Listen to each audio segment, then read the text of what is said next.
سیرت حضرت ابوبکر صدیق رضی اللہ تعالیٰ عنہ، قسط نمبر 22۔ حضرت سیدنا ابوبکر صدیق رضی اللہ تعالیٰ عنہ کی فتوحات۔ حضور نبی کریم صلی اللہ علیہ وآلہ وسلم نے حضرت اسامہ بن زید رضی اللہ عنہ کو ایک لشکر کا سربراہ بنا کر ملک شام کی طرف روانہ کیا تھا۔ حضرت اسامہ بن زید رضی اللہ عنہ کا یہ لشکر ابھی ملک شام نہ پہنچا تھا کہ حضور نبی کریم صلی اللہ علیہ وآلہ وسلم وصال فرما گئے اور حضرت سیدنا ابوبکر صدیق رضی اللہ تعالیٰ عنہ خلیفہ مقرر ہوئے۔ حضرت سیدنا ابوبکر صدیق رضی اللہ عنہ کو صحابہ کرام رضوان اللہ علیہم اجمعین کی ایک جماعت نے مشورہ دیا کہ وہ حضرت اسامہ بن زید رضی اللہ عنہ کو شام کی مہم سے واپس بلا لے، مگر آپ رضی اللہ عنہ نے یہ کہہ کر انکار کر دیا کہ جو لشکر حضور نبی کریم صلی اللہ علیہ وآلہ وسلم کا تیار کردہ ہے، میں اس کو واپس نہیں بلا سکتا۔ چنانچہ حضرت سیدنا ابوبکر صدیق رضی اللہ عنہ کے دور خلافت کی پہلی فتح ملک شام کی ہوئی اور 40 دن بعد حضرت اسامہ بن زید رضی اللہ عنہ بحیثیت فاتح مدینہ منورہ میں داخل ہوئے۔ حضرت سیدنا ابوبکر صدیق رضی اللہ عنہ نے مدینہ منورہ کی حفاظت کے لیے حضرت سیدنا علی المرتضیٰ، حضرت سیدنا طلحہ بن زبیر، حضرت زبیر بن العوام اور حضرت عبداللہ بن مسعود رضی اللہ عنہم کو مقرر کیا۔ اس کے علاوہ آپ رضی اللہ عنہ نے تمام مسلمانوں کو حکم دیا کہ کسی بھی نازک صورتحال کے وقت تمام مسلمان مسجد نبوی صلی اللہ علیہ وآلہ وسلم میں جمع ہوں تاکہ موقع خطرے کا ازالہ کیا جا سکے۔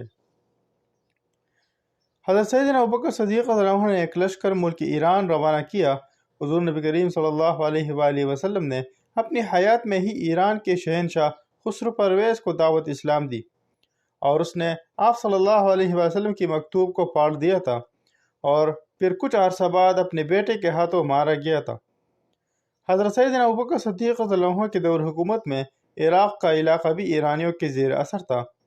عراق کے ایک عیسائی قبیلے کے سردار مسنا نے اپنے تمام قبیلے کے ہمراہ اسلام قبول کر لیا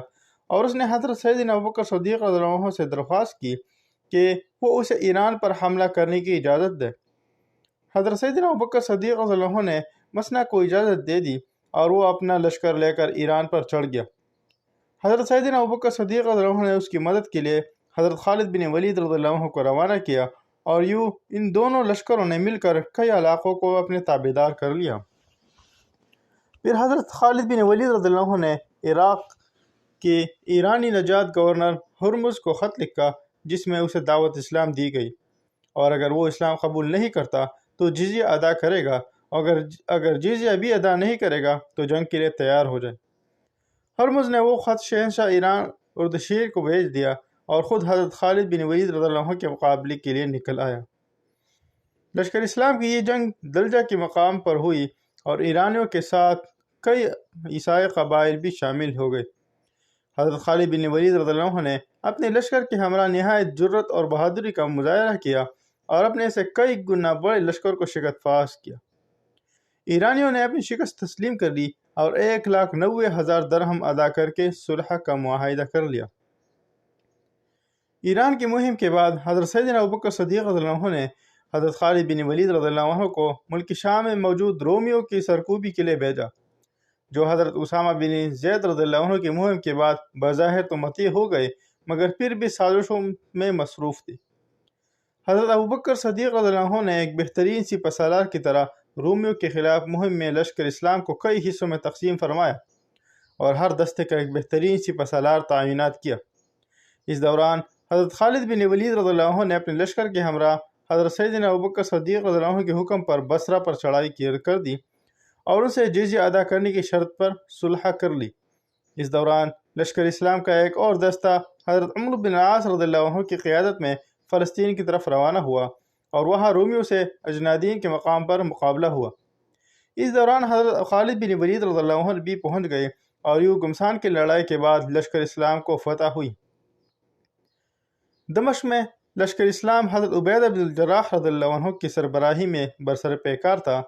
حضرت خالد بن ولید رضی اللہ عنہ نے اپنے لشکر کو لے کر حضرت عبیدہ بن الجراح رضی اللہ عنہ کی مدد کو پہنچ گئے اور دمشق کا محاصرہ کر لیا۔ اس دوران حضرت سیدنا ابوبکر صدیق رضی اللہ عنہ وصال فرما گئے اور دمشق کی فتح حضرت سیدنا عمر فاروق رضی اللہ عنہ کے دور خلافت میں ہوئی۔ حضرت سیدنا ابوبکر صدیق رضی اللہ عنہ نے اپنے مختصر دور خلافت میں بہت سے کارنامے انجام دیے۔ مرتدین کا قلع قمع کرنا، منکرین زکوٰۃ سے زکوٰۃ کی وصولی، نبوت کے جھوٹے دعویداروں کا خاتمہ، اور ایران اور عراق اور ملک شام جیسے بڑے ملکوں سے جزیہ وصول کرنا، اور وہاں موجود کئی قبائل دائرہ اسلام میں داخل ہوئے۔ حضرت سیدنا ابوبکر صدیق رضی اللہ عنہ نے چونکہ حضور نبی کریم صلی اللہ علیہ وسلم کے ہمراہ تمام غزوات میں حصہ لیا تھا،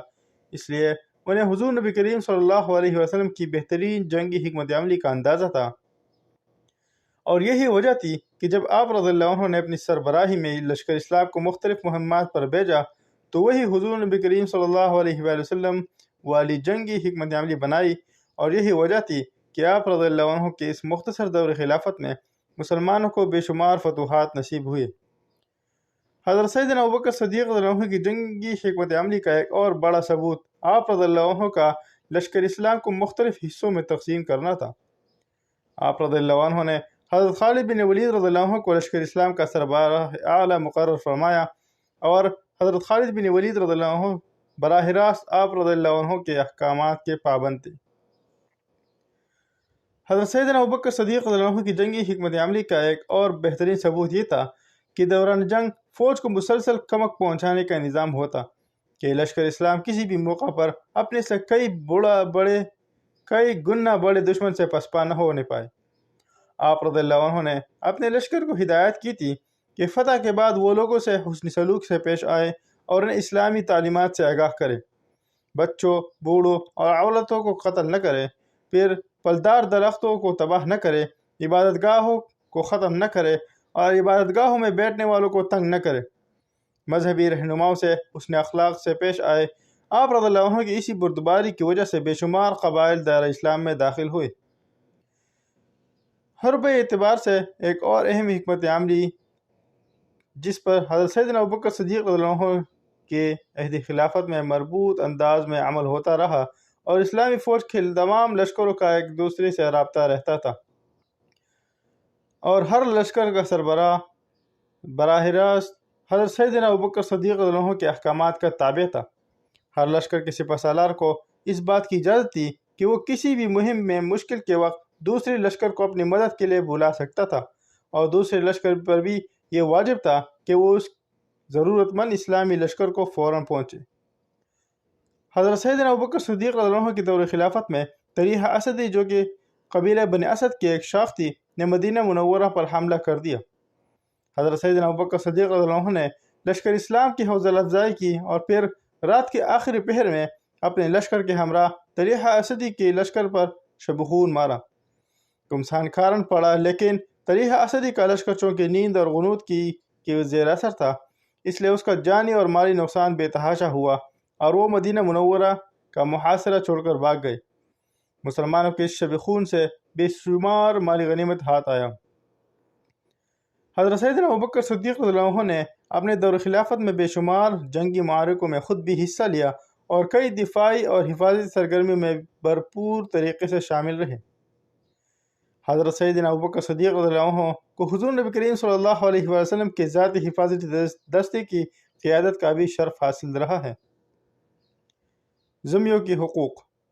حضرت سیدنا ابوبکر صدیق رضی اللہ عنہ نے اپنے دور خلافت میں ذمیوں کو اور محکوم اقوام کے ساتھ بالخصوص انسانی اور مذہبی رواداری کی تعمیری ثبوت فراہم کیے، اور غیر مسلم اقوام کو معاشرے میں رواداری کے ساتھ ایک منفرد مقام دیا۔ آپ رضی اللہ عنہ نے جب مسلمی فرقہ پر قابو پا لیا تو اس کے بعد ان کا ایک وقت بات چیت کے لیے مدینہ منورہ آیا۔ آپ رضی اللہ عنہ نے ان کی حوصلہ افزائی فرمائی اور ان کی بات کو اطمینان سے سنا۔ ذمیوں اور محکوم اقوام سے متعلق حضور نبی کریم صلی اللہ علیہ وسلم کے فرمودات موجود تھے۔ آپ رضی اللہ عنہ نے ان پر عمل کرتے ہوئے ان کے حقوق بحال کیے۔ ہیرا کے عیسائیوں سے معاہدہ کرتے ہوئے حکم دیا کہ ان لوگوں کی خانقاہیں اور گرجے محفوظ رہیں گے، اور ان کے ایسے قلعوں کو بھی نہیں گرایا جائے گا جنہیں یہ بوقت ضرورت دشمن کے مقابلے میں استعمال کرتے ہیں، اور ان کے مذہبی تہواروں پر جب وہ صلیب کا جلوس نکالنا چاہیں تو انہیں اس عمل سے نہیں روکا جائے گا۔ حضرت سیدنا ابوبکر صدیق رضی اللہ عنہ کی اس رواداری اور حسن سلوک کی بدولت بے شمار غیر مسلم دائرہ اسلام میں داخل ہوئے۔ آپ رضی اللہ عنہ نے اپنے سپہ سالاروں کو ہر ممکن ذمیوں اور محکوم قوموں کے حقوق ادا کرنے کا حکم دیا، اور ان کی غیر مسلموں کی دل آزاری سے منع فرمایا۔ اگر کوئی محکوم قوم یا قبیلہ ایسا تھا جو جزیہ ادا نہیں کر سکتا تھا، ان کا جزیہ معاف کر دیا، بلکہ اگر ان میں کوئی محتاج بھی تھے تو ان کی کفالت بیت المال کی ذمے لگائی۔ آپ رضی اللہ عنہ نے اسلام کی تعلیمات کو صحیح معنوں میں اجاگر کیا اور غیر مسلموں پر واضح کیا کہ دین اسلام کی بنیاد رواداری اور بھائی چارہ پر ہے،